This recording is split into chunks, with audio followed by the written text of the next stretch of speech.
Tunggu bentar lagi. Kalau udah banyak kita cerita-cerita lagi soal yang kemarin. Kemarin kan belum kelar ya. Kita kelarin ceritanya hari ini.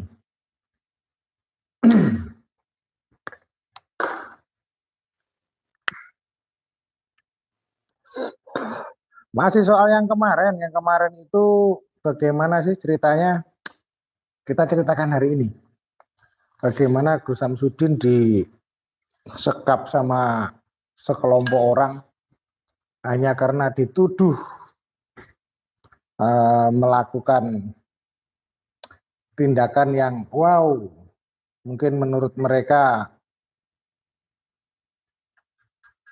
tindakan menggunakan ilmu hitam atau ilmu santet, seolah-olah dua orang yang sakit kalau menurut saya itu karena kualat dianggap kena santet dan disantet oleh Gus Samsudin, padahal tidak. Jadi bahayanya framing media sosial di situ, saudara-saudaraku semua. Awalnya menuduh seperti itu, tapi akhirnya mengatakan semua yang dilakukan oleh Gus Samsudin adalah settingan. Gus Samsudin nggak punya ilmu, kan lucu. Awalnya menuduh, tapi di belakangnya mengatakan Gus Samsudin itu orang yang nggak punya ilmu. Lantas mereka minta Gus Samsudin harus menyembuhkan atau mengobatkan keluarga mereka yang sakit. Kalau saya rasa memang efek dari yang dibuat oleh si Bancet Merah ini mengerikan ya, mengerikan sekali. Menyudutkan orang, menggunakan kekuatan banyak orang di media sosial sehingga menuduh satu orang. Sekarang logika saja, seorang YouTuber yang besar ya, yang besar sekali channelnya digunakan untuk memusuhi seorang Gus Samsudin, seorang DD, ya, DC, inisialnya DC, itu subscribernya 22 juta, 20 juta subscriber, yang diinjak melalui channel itu yang digunakan oleh si Bancet Merah and the gang, hanya seorang Gus Samsudin yang subscribernya 1,6 juta. Tenggelamlah suara 1,6 juta ini. Mau berteriak bagaimanapun nggak bisa berteriak. Makanya kenapa saya hadir di sini, ya bukan berarti saya sebagai pahlawan kesiangan, bukan. Satu, karena rasa persaudaraan. Dua, rasa kemanusiaan. Dan bagaimana cara kita bersama-sama memperbaiki sebuah kerusakan yang dibuat oleh anak kecil ini dan kawan-kawan. Anak kecil ini hanya proksi, tapi sebenarnya di belakang itu ada. Jadi berapa yang didapat, nilainya berapa, tujuannya apa, saya paham. Dan ya permainan seperti itu saat ini. Banyak orang-orang bermain curang dengan tujuan dan kepentingannya. Politik itu memang berbahaya. Abah Menel sudah sampai di Lampung. Ya, mudah-mudahan baik Abah Menel bisa menyelesaikan masalahnya kalau udah sampai di Lampung.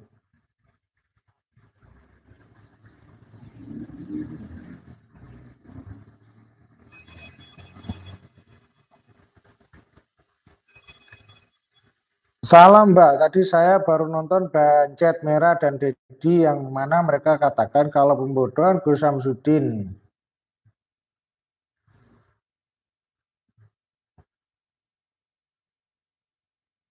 Pengobatan Gus Samsudin itu asli, mereka akan tutup channel. Oke.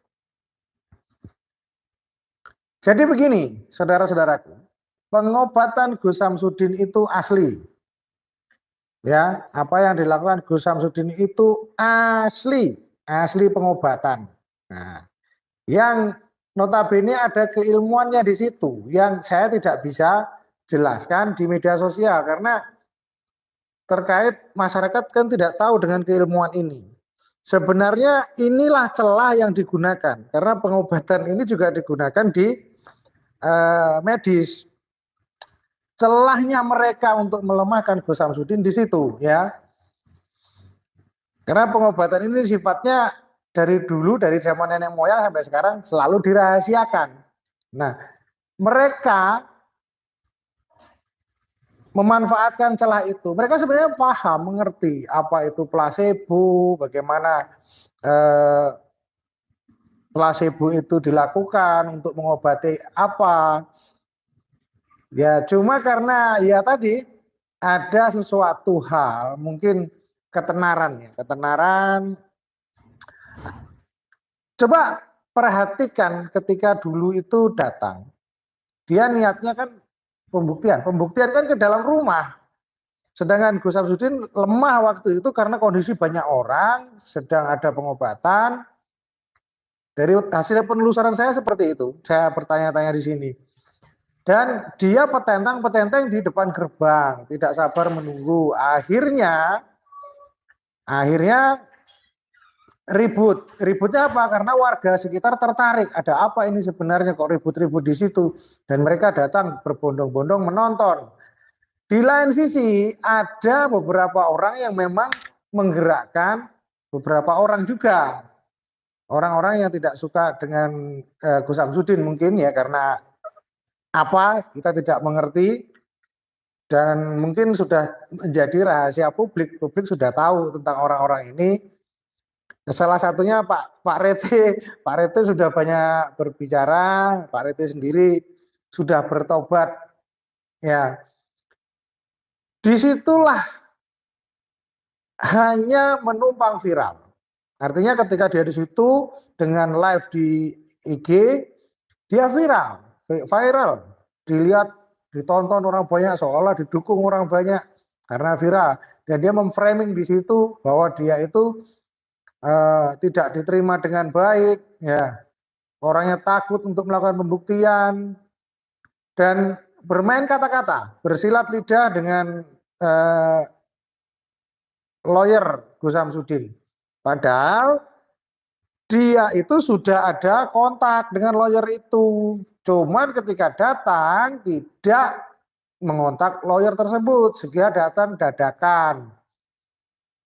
Kenapa? Karena memang ada persekongkolan. Dia datang di sini dengan orang yang di Tulungagung ya. Nah, si Datuk Maringgi yang kurus krempeng. Terus bertemu dengan Pak Rete gitu kan di suatu tempat namanya Ludoyo. Nah, di sana bertemu juga dengan beberapa orang. Akhirnya membuat persekongkolan itu dan terjadilah skenario gagal itu. Mereka gagal, saya rasa gagal itu. Menurut saya gagal. Tidak berjalan dengan mulus. Apa yang menjadi rencana mereka gagal total. Karena takut gagal ya, dia pulang ke Jakarta, akhirnya melakukan konferensi pers di sana sini, menggiring opini. Akhirnya ya si DC pun juga terbawa opini ini. Atau mungkin ada sesuatu di belakang itu kan saya tidak tahu ya. Yang jelas pengobatan yang dilakukan Gus Samsudin juga banyak dilakukan orang lain. Seperti Kang Ujang Bustomi juga melakukan pengobatan seperti Gus Samsudin. Teman-teman di Jombang, di beberapa pondok pesantren yang lain juga ada yang melakukan pengobatan itu. Di Pasuruan, bahkan di Jakarta itu banyak yang melakukan praktek placebo itu. Kenapa kok hanya seorang Samsudin yang diserang? Nah, ini tanda kutip. Ada sesuatu yang dituju. Kenapa? Karena dia tampil di publik. Seorang Samsudin ini terkenal. Samsudin ini dikenal masyarakat. The paranormal education. Jadi seorang Samsudin ini terkenal, dikenal banyak orang. Akhirnya dia lakukan itu terhadap Samsudin. Nah, thank you. Tarot 1000 makna. Berkah selalu ya. Dan akhirnya sampai saat ini masih di framing, digiring, ntar berapa bulan diangetin lagi, berapa bulan diangetin lagi. Dan masyarakat akan selalu merespon itu harapannya. Tapi saat ini saya rasa dengan kemunculan saya dan kawan-kawan tidak lagi. Karena kami menjelaskan kepada masyarakat Indonesia, di netizen ataupun di dunia nyata, kami selalu sosialisasi apa itu placebo. Untuk apa gunanya? Ya untuk mengobati efek-efek nosebo. Karena di masyarakat itu sering terjadi nosebo efek yang dilakukan sengaja ataupun tidak sengaja. Ada yang melakukan dengan sengaja, ada yang melakukan dengan tidak sengaja. Sehingga terjadi nosebo efek dan mengakibatkan orang sakit. Kalau orang yang sudah terkena nosebo efek tidak akan bisa disembuhkan dengan injeksi, dengan infus, terus disembuhkan juga dengan obat-obatan. Karena nosebo efek itu menyerang psikologi, setelah itu merusak metabolisme tubuh seseorang. Ya penyembuhannya bagaimana? Ya stimulan dengan cara dilakukan placebo efek ataupun neo placebo ataupun nano placebo. Dan ini nggak dikuasai oleh si Bancet Merah. Selama ini kita diam. Kenapa? Karena di saat kondisi itu panas ya, di saat publik itu sedang dikuasai oleh amarah, sebuah kebenaran yang maha benar pun tidak akan bisa diterima. Jadi kita semua diam. Saat ini ketika reda, kita tenang, kita bisa berpikir secara waras, berpikir dengan akal sehat, bisa menerima apapun yang disampaikan orang lain, maka saya buatlah video-video ini. Saya buatlah live ini. Kenapa? Bukan karena saya mencari uang dari menjadi seorang YouTuber, tidak. Karena ini memang sudah kewajiban kami sebagai orang-orang yang bergerak di dunia ketabiban, keparanormalan, dan supranatural menyampaikan, mengembalikan suasana dan kepercayaan publik. Kenapa? Mereka tidak berpikir kepercayaan publik itu akan rusak. Kenapa? Karena mereka dibayar untuk menggolkan RUU yang kemarin. Karena itu proyek. Rencana undang-undang santet itu loh, itu proyek besar itu di pemerintahan, di dalam gedung besar itu proyek. Kalau itu gagal, mereka malu, mereka nggak bisa kembalikan uang negara. Maka melalui jalan belakang si Bancet Merah ini jadi proksi. Ya, oke? Sudah paham sekarang ya? Karena ada permainan politik di sini. Dia orang bayaran.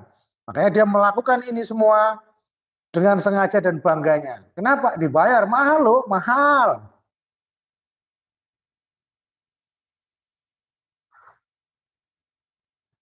Ya sekarang kita bongkar aja. Sekarang sudah digolkan setelah peristiwa 9 bulan, 8 bulan yang lalu, ya. Beberapa bulan berikutnya kan gol, diketok palu, diterima, disahkan undang-undang santet itu. Bisa berpikir ya semuanya. Cerdas lah jadi netizen Indonesia. Artinya memang si Bancet Merah ini adalah orang bayaran, orang yang dibayar, dan di belakang itu memang proyek besar. Ketika saya teriak-teriak ini, mana dia berani, orang-orang di sekitarnya berani? Tidak akan berani. Kenapa? Karena memang itu yang terjadi. Jadi penyerangan dan juga penggiringan opini yang dilakukan si Bancet itu awalnya memang untuk menggolkan RUU itu. Setelah itu ya untuk cari cuan yang lain, ya untuk ngangetin channel, ya di mana kondisi sepi di up, Samsudin. Tenang saja, urusan Ki Joko Gondrong akan saya urusi nanti karena dia masih di bawah wewenang saya, karena saya pembina dari Persatuan Tabib dan Paranormal Indonesia.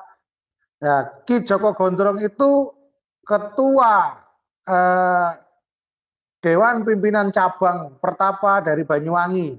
Dia ketuanya Pertapa Banyuwangi. Nanti urusan saya. Saya dengan Gus Samsudin nanti akan ke Alas Purwo karena ada yang harus kita kerjakan dan juga ada beberapa kegiatan di sana dan juga mengungkap sejarah Alas Purwo itu bersama Gus Samsudin nanti. Tenang saja netizen, tidak apa-apa. Jangan di apa? Jangan diambil hati. Ya, kalau memang mau nonton tontonannya Ki Joko Gondrong, banyak menelisik tentang sejarah. Sejarah-sejarah yang di masyarakat itu menjadi folklore. Folklore atau cerita rakyat. Dan tidak ada kebenarannya. Maka diluruskan oleh Ki Joko Gondrong di Banyuwangi. Bagaimana Menak Jinggo itu sebenarnya hanya tokoh di dalam tokoh sindiran di dalam kesenian. Ya, nama tokoh di dalam kesenian Janger. Nah, sedangkan di sana yang ada hanya Prabu Tawang Alun dulunya atau Menak Sembuyu. Tenang aja, kalau mau nonton sejarah Blambangan sampai dari eh, zaman sejarah Panji ada di YouTube-nya Ki Joko Gondrong, silakan, enggak apa-apa. Tapi kalau untuk yang lain, nanti saya akan meluruskan bersama Gus Samsudin nanti di Banyuwangi karena kedatangannya ke Blitar saya lihat itu memang dia mengundang, intinya mengundang Gus Samsudin untuk ke Banyuwangi atau ke Alas Purwo. Sebuah undangan tapi bersifat tantangan uji nyali keberanian karena memang dulu saya sendiri sebelum menjadi seperti ini saya di masa muda memang duduk di sana di Alas Purwo itu belajar eh, tentang spiritualitas. Memang di Alas Purwo dibimbing oleh orang-orang sepuh zaman dulu yang memang beliau hidup di dalam hutan itu. Ada beberapa orang hampir 1 tahun. Jadi di mana Ki Joko Gondrong itu dulu pernah bertapa di goa namanya Goa Mayangkara ya. Goa Mayangkara itu juga tempat saya dulu pernah bertapa di situ.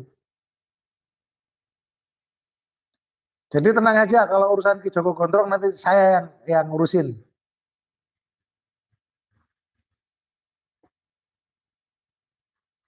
Ya nggak berani lah datengin saya. Paling-paling kalau si Pak Bancet Merah itu datengin saya, ya beserta orang-orang di belakangnya. Makanya kemarin dia berani karena di belakangnya memang ada orang besar dan membayar. Karena apa? Karena ya memang proyek itu kemarin.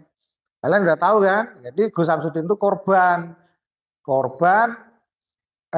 untuk goalnya proyek itu undang-undang santet.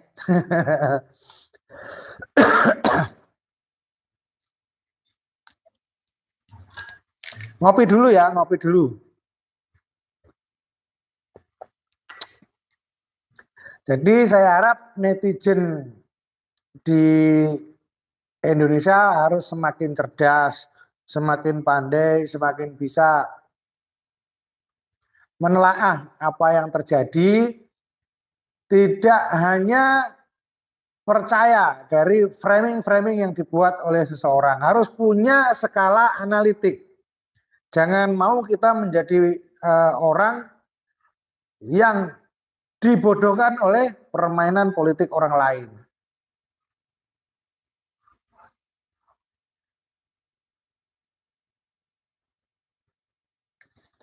Bisa nggak Mbah tidak memperlihatkan wajah si Bancet?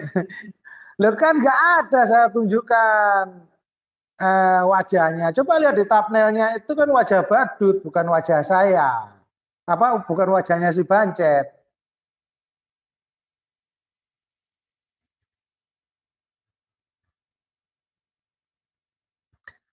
Mbak Ter serta Gus Samsudin. Waduh, kalau urusan Ki Menggolo saya tidak tahu karena itu kejadiannya kan di Lampung ya. Dan saya nggak ikut ke Lampung waktu itu Opavian yang ikut mendampingi Gus Samsudin. Coba nanti bertanya dengan Opavian saja. Kenapa kok bisa seperti itu? Yang lebih jelasnya adalah Opavian.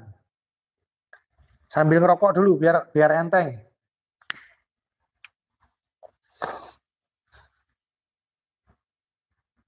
Darmono. Ya mudah-mudahan dari edukasi-edukasi yang saya buat ini bisa membuat jenengan semua lebih paham dengan kondisi-kondisi yang dibuat oleh seseorang yang terskenario. Jadi harus pandai membuat skala-skala analisis. Jangan sampai Anda tidak punya skala analisis dari sebuah kejadian, Anda akan digiring. Digiring oleh opini yang digulirkan dan menjadi opini di dalam benak jenengan sendiri-sendiri.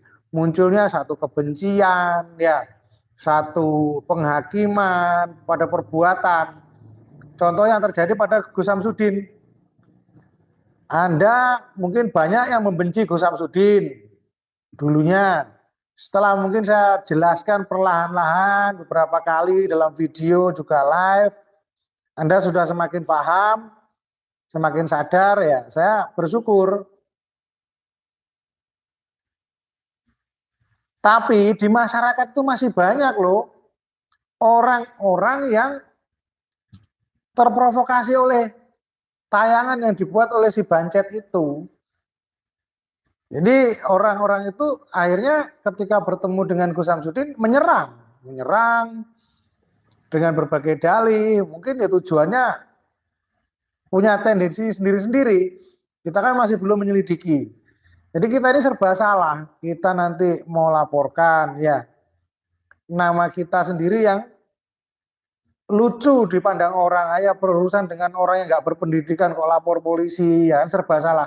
Tidak tidak dilaporkan, kita yang penuh kesabaran menyadarkan mereka pun terinjak-injak, disakiti, dipukuli, dihina, pokoknya dicaci maki tidak karu-karuan. Tapi ya tidak apa-apa lah, karena ya kadang-kadang kesabaran itu perlu diuji oleh keadaan atau kondisi.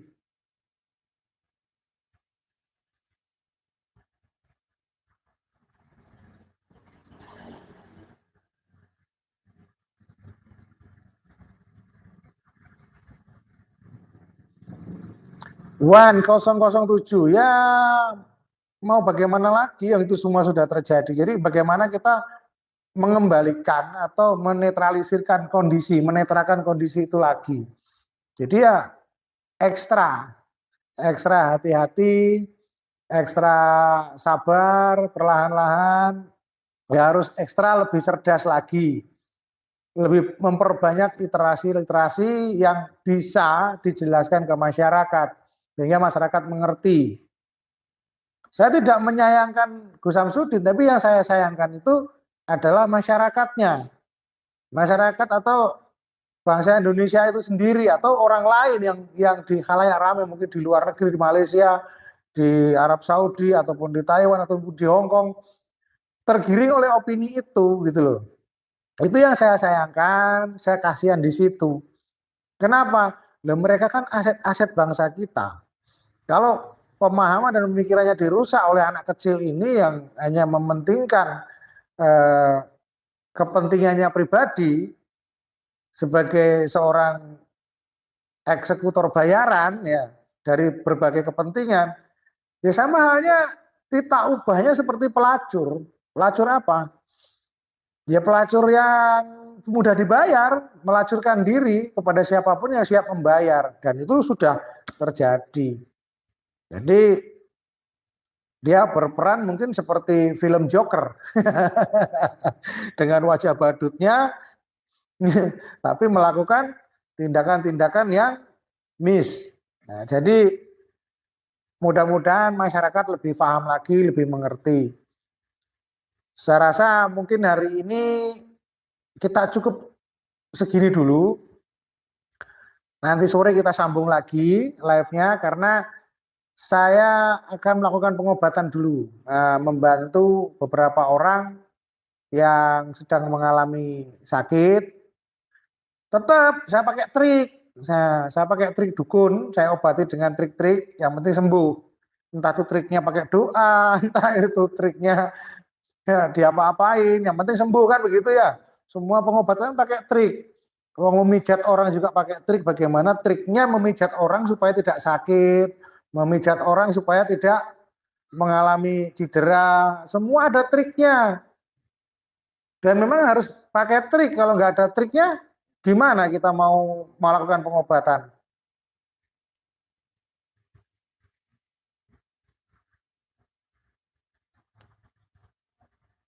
Sampurasun Mbah, salam rayu, rayu. Ini lagi ngopi nih, 2 hari nah, dia nggak upload video, lagi deket.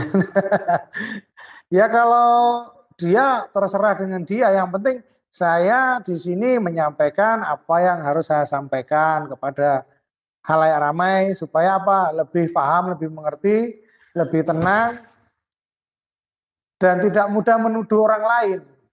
Jangan sampai kita tergiring oleh opini yang dibuat dan menuduh-nuduh orang lain di jalanan ataupun di mana orang yang berpakaian budaya, ya kita kata-katain dukun, weh dukun, kalau nggak nipu cabul, nah, itu kan bahaya. Itu bisa kalau sendirian dipukulin orang nanti, orang pasti marah. Jangan sampai kita hanya karena opini yang digulirkan oleh si Banjet Merah ini, Anda menjadi orang yang ngawur, terus akhirnya menemui celaka karena perbuatan Anda sendiri.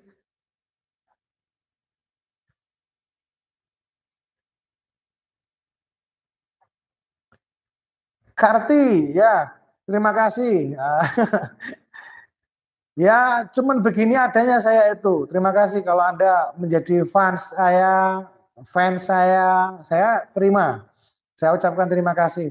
Baiklah saudaraku semua, hari ini kita sudahi dulu ya. Mungkin nanti setelah pengobatan kita live lagi mungkin di senja hari.